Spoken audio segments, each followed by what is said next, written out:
Hello, Nightmare Fanatics. Today I'll tell you 10 curiosities, one for each issue, from Dylan Dog numbers 11 to 20. Let's dive straight into this journey into the unknown.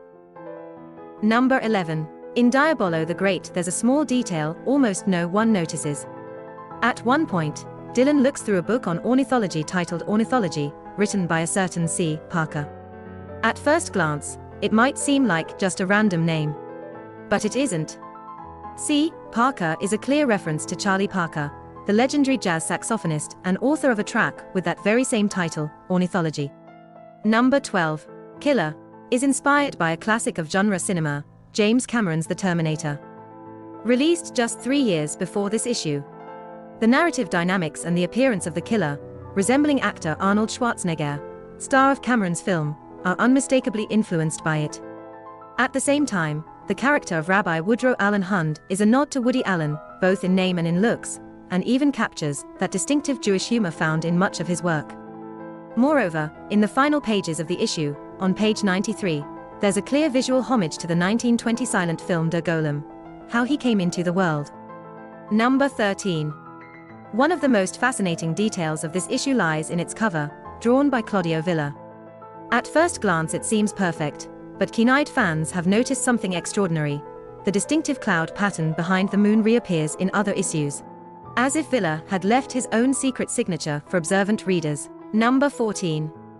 Some fans have noticed that the hospital scenes in Between Life and Death recall certain medical thrillers from the 1980s, such as Michael Crichton's Coma. It's as if Dylan were walking through a movie set, where every corridor and every instrument radiate tension and suspense, turning the hospital into a place where life and death silently confront each other. Number 15. In the 1980s, fear of subliminal messages and the power of the media was widespread. Advertising, television, films, and music were believed capable of influencing the masses without their awareness. In Channel 666, Sclavai takes this collective anxiety and turns it into pure horror. The characters' suicides are not random, but triggered by a television broadcast that invades the minds of its viewers. The TV thus becomes an invisible monster, able to manipulate thoughts and actions, transforming a familiar object into a constant and deeply unsettling threat. Number 16.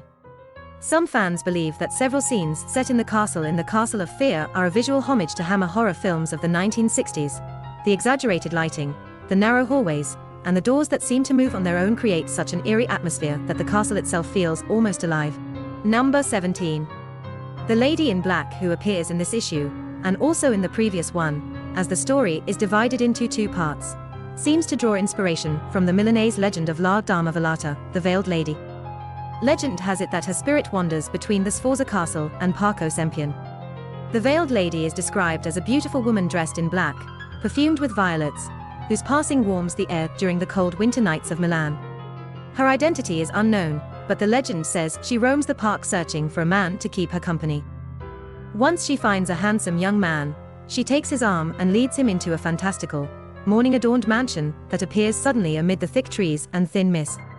Number 18.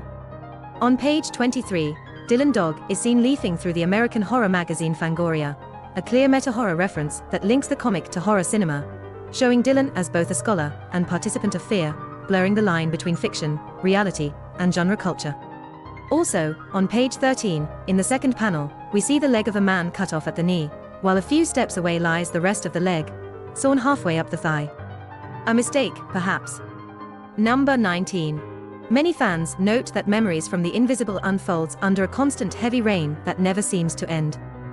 This rain isn't just atmosphere, it becomes a character in itself. It accompanies the murders, drenches the protagonists, and turns London into a city where horror spreads without borders. Some collectors have observed that the various reprints and formats differ in paper quality and ink texture, affecting how the dark, rainy mood is perceived. Number 20.